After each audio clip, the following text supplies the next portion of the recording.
So welcome to this conversation with Melanie Brooks and myself, Nadia Colburn. I am the founder of Align Your Story and Align Your Light Coaching. And Melanie is the author of a new book, Writing Hard Stories, in which she talks to 18 memoirists. And it's called Writing Hard Stories, Celebrated Memoirists Who Shapes Art from Trauma. And I highly recommend it. So in the book, Melanie talks about being in the process of writing her own memoir and reading other memoirs and wondering how memoirists were able emotionally to go through the process of writing these really hard, often traumatic stories, which you talk about beautifully in your introduction. So when did you have the idea for writing this book? I think it came kind of organically because I always kind of had this idea that I really wanted I would read a memoir and I just really wanted to kind of talk to the person who had written it and say, how did you do it? And so even before I started writing my own, I kind of had that desire. But then when I started writing my own memoir and found myself really kind of sideswiped by the emotions and unexpectedly so, I started feeling like I really could use kind of the counsel, support, advice, or just the knowledge that other writers have been in the same position. And so that's kind of what started it. I had to do a project for my MFA, and it wasn't my thesis, but we had to do a third semester project. So I kind of originally started this as that, and I thought I might write an article about the psychological journey of writing through trauma. But as I began to contact these writers and have all these amazing experiences of talking to them in various places, in their homes, and, kind of going out to cool places to eat, I realized I couldn't just kind of minimize these conversations to little sound bites in an article. So I started writing them up as profiles, and gradually they started looking like chapters to a book, and that kind of took off from there. Great. And so as you said, you were in the third semester of an MFA program, right? Yes. So even though you were getting support as a writer through that MFA program, and this is something you also talk about in the book, that often the support writers get in programs is support around craft. Just how do you craft your story, and not that emotional, spiritual even support of the process. Right. I feel like kind of in MFA programs and in workshop settings, there tends to be kind of a shying away from kind of the deep emotion that goes with the writing process. And so you don't typically have people sitting around a workshop table and talking about how much they cried, or talking about how, they sat paralyzed. Instead, you're talking about, how they shaped the language and how they structured and how they could structure it. And I think that was partly why I felt so alone in the process, because nobody was really talking to me about the other part that what I've discovered is everybody faces, but we just don't spend enough time talking about it. Right. And why do you think that is? Why do you think, because as you said, I think everyone who's writing these stories is writing them because they feel an emotional need to write them, and it's not easy. And so but I think that's where memoir has gotten a bit of a bad rap in the literary world, is that, kind of that sense that, I feel the need to write a story, so I must be a writer, and then I can, publish a book.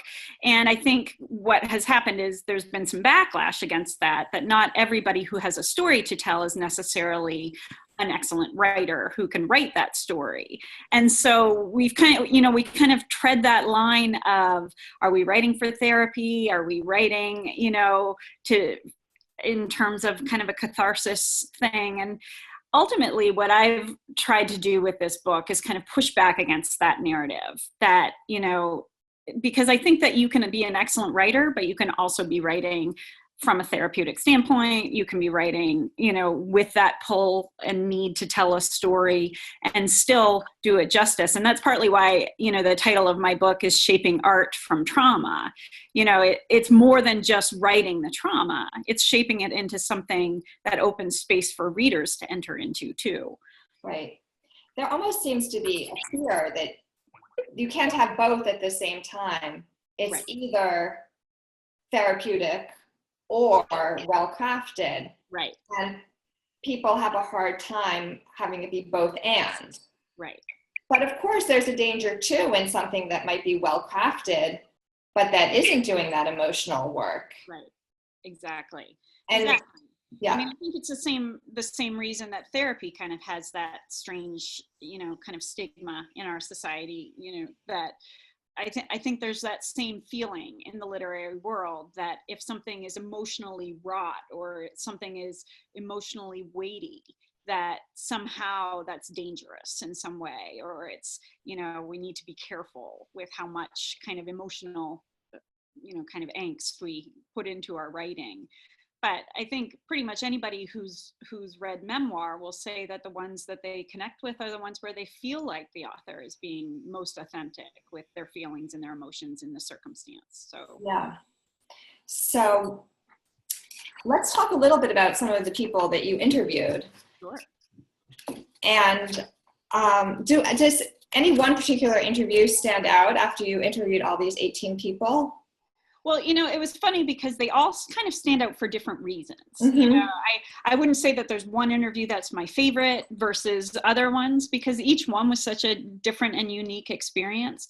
But there are ones that stand out for particular reasons. Like, for example, when I interviewed Kate Bornstein, I went to her home and we were sitting in her living room and she had a cleaner who had to come in and vacuum. And so we ended up going and sitting on her bed in her bedroom, and it felt like being at a slumber party, I went to Mark Doty's home, weekend home in the Hamptons, and we walked dogs in this beautiful dog park. And, dogs are such a big part of so many of his stories. So it felt so appropriate to be doing that.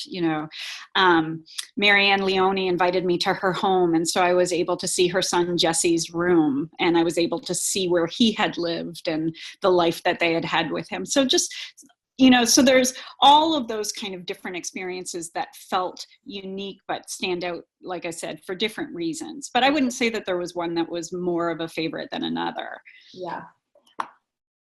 Did you find that the people you were interviewing were open? I mean, clearly they were open in talking about this, but had they talked about these kinds of issues, the emotional issues in writing their stories before? That was also kind of part of my my driving force, because initially when I started wanting to kind of connect with writers and figure out how they had handled it, I looked at interviews, and I would read these interviews of these writers about their books, and I kept thinking, like, why isn't anybody asking them the questions that I want to ask them? And so I realized nobody was. And so when I did interview them, there were a lot of moments with the writers where they would say, nobody's ever asked me that question before, or this is the first time I've ever really thought about it in this way before. So that was kind of cool to have those moments in almost every single interview, actually. Yeah. And then you said that as you have been going around and reading from your book and talking about your book, the audience, though, is very receptive and is very eager to hear these answers. Absolutely. I think, I realized how, with each conversation that I had, I realized kind of how much it was helping me at an emotional level to just feel kind of like somebody was walking along with me, Mm-hmm. and that I wasn't kind of in an isolated state. So many of these writers, and I think this is part of it too, is I really did go to them in a very honest, laying it raw to them and saying, like, I'm really struggling. And so they knew where I was in my journey. And I think that kind of opened up an intimacy for that conversation. And so when I started realizing how much it was helping me, I recognized I can't just keep this to myself. And that's what I'm discovering in, kind of response to this book. People are so grateful to have these words, and I'm, and that's exactly what I wanted to have happen. Mm-hmm. Yeah. Do you want to tell the people who are listening a little bit about what your memoir project is? Sure. I'm writing a memoir that details kind of the circumstances around my father's infection with HIV after having open heart surgery and receiving contaminated blood through a blood transfusion. And this was in 1985 when I was 13. And at the time, it was the height of, hysteria over the disease. People were really unfamiliar with how the disease was spreading. We were living in Canada at the time, and in Canada, they were talking of taking steps as far as quarantining AIDS patients and their families. And so because of the stigma and because of the risk and because of the fear, my father decided his illness would be a secret. He anticipated he only had months to live, but he ended up living for another 10 years. And so from the time I was 13 until I was 23, we lived with this secret of his illness. And, that was kind of at a very developmental time for me where I had to be pretending a lot. And so I've kind of written into that story around those circumstances, but it's really kind of what is the impact of living that kind of life for that long at that particular period of time, and what has been the lasting impact on me. So it's a story of loss, it's a story of grief, but it's also a story of kind of self-discovery as well. And truth-telling, right? Yeah. I think one of the things about trauma is often there's the trauma itself, the loss and the shock of that. Yes. But often there's a silence around it, which, right, impacts it and makes it harder, and then makes telling the story harder on the one hand and also more necessary on the other. Exactly. And, for so long, I wasn't allowed to tell this story. And so I didn't even really fully understand what the story was I was going to be telling. And it, Right. Kind of took writing into the scenes and the memories to kind of discover that I do have something to say myself about this story and the experience. And one of the things you talk about beautifully with many of the memoirists is how do you get to claim your own story when it's also the story of other people in your family. Right. And that's something that so many of the people that I'm working with are struggling with and also finding their way with. How do we claim a story without hurting the people we love? What are the boundaries? Right. Well, one of the things that I've really kind of started kind of promoting as this statement that I've been making a lot at my events and when I teach is, just because a group of people experience the same circumstances does not mean that they all share the same story. And I think that that's a really important point for, writers who are beginning to kind of tread into that territory to understand, I have 3 brothers, my mom is still living, and I know that our stories, despite having lived these same circumstances, are completely different. And I think, so part of it is kind of claiming your own story and recognizing that when you start putting your personal lens to the circumstances or the trauma, then it suddenly is only you who can tell that part of the story, and Right. you get to hold on to that piece. So that's one piece, I think, kind of staking claim to, this is my story. Somebody else might have a completely different story around this, recognizing that. And I also think that,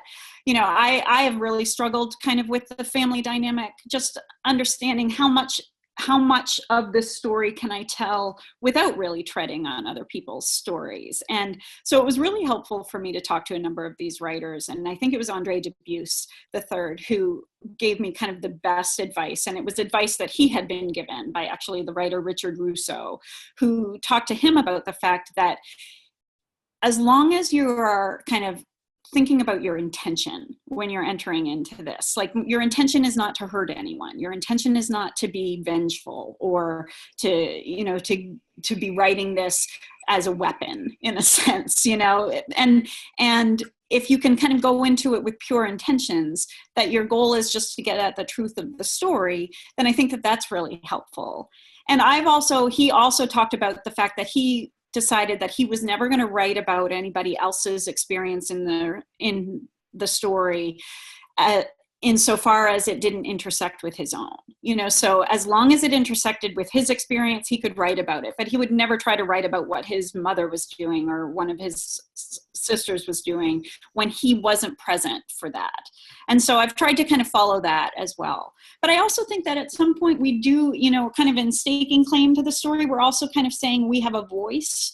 And so there is a little bit of rebellion in that too, and it's a hard rebellion to launch, and so it's different for everyone. And I think in reading my book, you'll find that the different writers had different experiences with how they decided to handle it too. Right.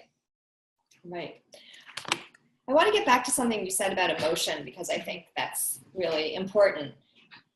Because in fact, so much of the writing that we respond to and that we love is deeply emotional. Mm-hmm. And we want that emotion on the page. And yet we feel like it's not polite somehow to talk about it or to own it in our interactions with others. And in fact, that's one of the reasons why many of us, myself at least, love literature, right? Because it's where we get to see emotions. It's where we get to see that truth. And so often there's this boundary in conversation, or in certain kinds of conversation, where we don't go there. And I wonder if we could just talk a little bit more about that, because I think that we're able to shift the kinds of conversations and our own comfort with our own emotions. And we live in a culture that in so many ways is a little bit schizophrenic. Right. The more that we can integrate, the happier and healthier we can be individually and socially. Exactly. I mean, I think everybody is searching for people to step closer, you know, to lean in to their stories or to lean into their experiences. And I think what we as writers, when we write memoir, and particularly when we write memoir about difficult subjects that don't often get talked about in social situations, or that, you know, we tend to shy away from in kind of our cultural setting. I think that the more we write about those things, the more we're kind of inviting people to lean in and listen and pay attention, and also inviting them to bring their stories to us in that. You know, we all kind of travel this world wanting companionship in some way. And, you know, and I think that when we read to look for that, I think it's C.S. Lewis purportedly said, you know, we read to know we are not alone. And I think that, you know, that's why people read memoir. They're looking for that connection. They're looking for a way to kind of find how the pieces of their experiences connect to the pieces of other people's experience. And I think, you know, along the way for us as memoir writers, and this is what I kept hearing from so many of these writers, and then started feeling it proven true for myself as well, is we do often kind of venture into writing these stories because we want to discover something for ourselves. You know, we're trying to kind of make sense and understand and find meaning for ourselves. But I think what brings it to that level of art is when we are able to kind of recognize that there's something more in our story than just for ourselves, that other people there's something in our stories for other people, you know, and that they can recognize it. Like I think about Edwidge Danticat, who wrote about her uncle's death in detention when he was immigrating from Haiti. And she said, you know, at first it was her family story, but then she started realizing there are so many other families out there, so many other people who have similar experiences or have the potential to have similar experiences.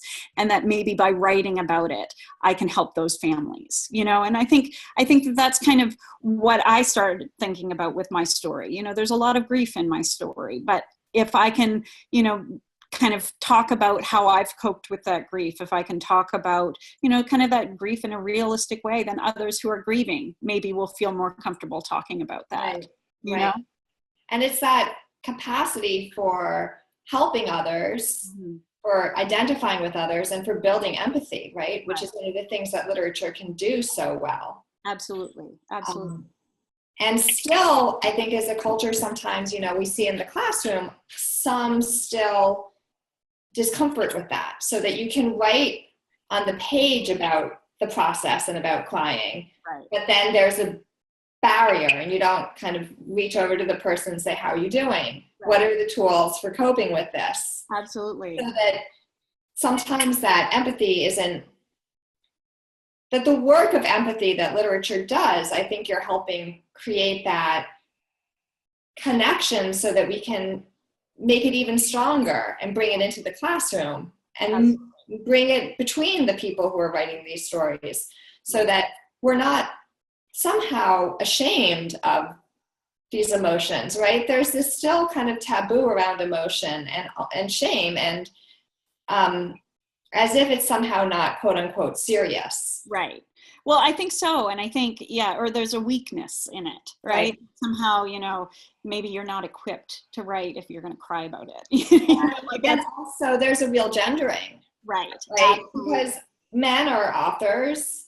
Yeah. And maybe they can put experiences of emotion on the page, but really men don't cry, men don't ask for help, et cetera, et cetera. So then therapy or emotional writing is seen as women's writing, which is not as serious. Absolutely. So, but then what kind of culture do we have? Exactly. Yeah. I mean, I found myself, like I talked about, when I started writing, I would be really kind of sideswiped by emotion, and I would cry at all of these really inconvenient times, kind of in public spaces where there were other people who seemed to have it all together. And I felt, I always felt like I had to apologize. I felt like I had to joke about it. I was the crier, that's who I am.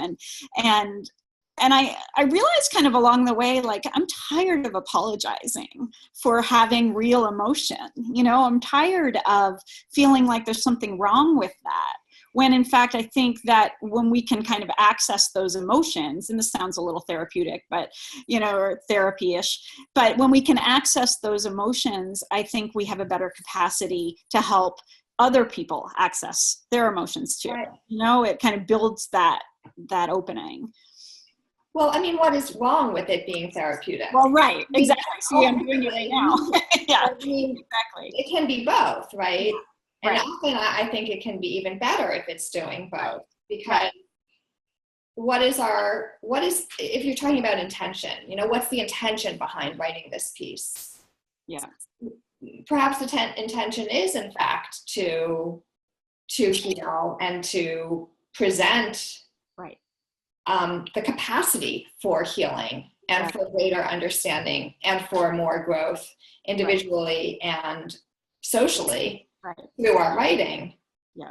And well, that's so interesting. Yeah, exactly. I mean, and what's so interesting is, when I was talking to these writers, and again, I found this to be true for myself as I started to get braver with my writing, they all said that until they were really willing to look fully and closely and honestly at their emotions and at the, kind of the weight of those experiences, their writing didn't work.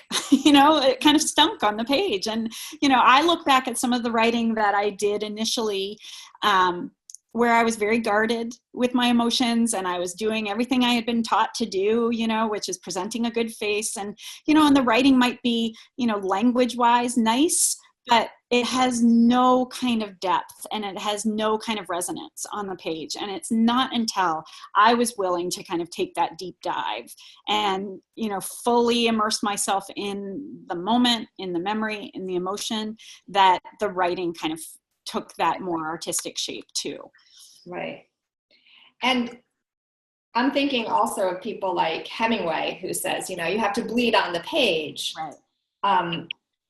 But his writing, which both does and doesn't show emotion, I mean, it's also an example a little bit of the machismo school. Right. Writing, the emotion is under the surface. So you're feeling so much emotion, partly because it's not being named. Right. But sometimes the writing life perpetuates the cycle of pain and trauma. Right. How do you tell the story in such a way that you get to feel the emotion and transform it, and not just recycle it? Well, and I think that that's what I was feeling like was happening for me, is I was just kind of sitting in this turmoil, kind of being re-traumatized by these memories and by trying to dig into these memories. And I think that's what I needed to hear from all of these writers, that there is a point where that shifts, when you do kind of move out of that place of being so mired by the experience and being so overburdened by the experience, and that somehow the more you're able to kind of express it on the page and shape it and give some sense of meaning to it, that the weight shifts, over time. And that they're, so, because one of the questions that I asked all of them was, how did it feel when you finally had it in your hand? You know, how did it feel to finish this book? And there was so much kind of a commonality of like relief, freedom, you know, those words came up so many times. And it wasn't that they had kind of put the story behind them, but that there was something in the way that they had been able to shape it that enabled them to carry it and integrate it differently in their lives. So it became kind of a very transformative process for them. Right. Yeah. Yeah, I'm actually thinking of two quotes from your book, if I can read them. Sure. One is in the introduction when you were talking about Kim Stafford, and he had written an essay called How a Book Can Set You Free. And I think that essay in part was what encouraged you to yeah, it really was he was kind of on this journey. And he writes about getting the galley copy of his memoir in the mail, and I cried for him. And then he says that he wrote an essay about it, and the him here is himself, right? When he's talking Actually, no, it's his brother, I think. Oh, it's his brother. It's his brother. Oh, okay. So he says, I cried for him, his brother, as I read. He caught me, but his story was no longer a stone harnessed to my heart. My heart was not carrying him anymore. I had been released from this lonesome duty, for his story was in a book in my hands. Mm-hmm. And that's interesting because for the memoir, sometimes it could be either the brother's story that finally you don't need to carry with the same weight, or it could be your own story, that younger person's story that you can in some way put down. Right, yeah. And then at the end of the book, a slightly different place where someone else, I'm just going to try to find it here. Alan Hunter quote where it was Jessica Handler. Oh, Jessica Handler. Oh, yeah. And so she said, you can't get rid of the story. Mm-hmm. Writing the book made the story something that I can integrate. Isn't that weird? You can take it out of yourself and look at it so that you can reintegrate it and move forward. Right. So that you still have the story, but you have a different relationship to it. Right. And it's not only in you, you can take it out and put it back in, and it has its own life. Right. And I'll add a third one, and I'm paraphrasing him, but I got the opportunity to speak to Alan Hunter, who is a writer who talks about memoir as soul work. He has a book called Write Your Memoir, the soul work of telling your story. And he says, and I'm paraphrasing him, but he says, pain is like a little pebble. And he said, put that little pebble in your shoe and it becomes debilitating. Put it in your pocket and you can walk around just fine. And he said, it's all about where are you going to wear it? And, and I think that that's such a beautiful kind of image because it's so true. The pain doesn't go away. And that was the other thing that so many of these writers talked about, that it's not about kind of releasing yourself from the pain or the grief or the loss. It's still there. That rupture in your life doesn't go away, but it's how are you going to wear it and where are you going to wear it? Right. And I think that writing helps us to bring it to a different place. I just want to end maybe with one more piece of that, because wearing the pain is on our body, or sometimes even in our body. And so much of the work that I do personally and with clients is also connecting the telling of the story with our body, our physical embodied experiences, and how can we listen to the stories of our bodies and then carry those stories in different ways. Right. So that's interesting that you say that it literally shifts how we're carrying these stories. Right. Yeah, I mean, I think about my story, and I think for, because I'm writing about it 20 years after my father's death, and so it's this thing that I kept dragging behind me, and, and it kind of kept picking up dirt along the way and getting heavier and heavier and heavier.